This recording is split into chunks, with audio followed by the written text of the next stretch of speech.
30 дней в суровых условиях дикой природы, передвигаясь исключительно по водным путям. Маршрут пролегал от поселка Охотск в Хабаровском крае до Русского устья в Якутии по рекам Охота, Дилькуку-Идусунская и Индигирка. Участниками экспедиции стали представители Русского географического общества и спасатели.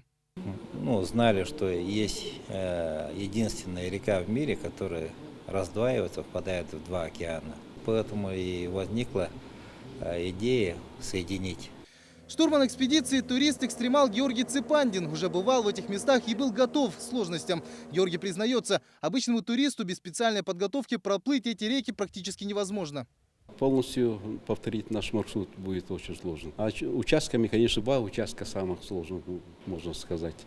Это сама бифуркация Дельки и Индигирское ущелье.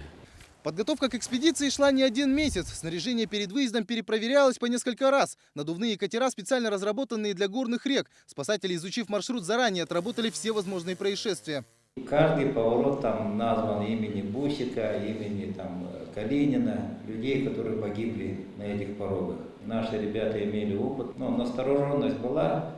Участники экспедиции посетили множество знаменитых мест палеонтологических раскопок, природных парков, в числе которых и полюс холода Аймекон. Кроме того, научные сотрудники собирали различные данные для изучения климата и гидрологии.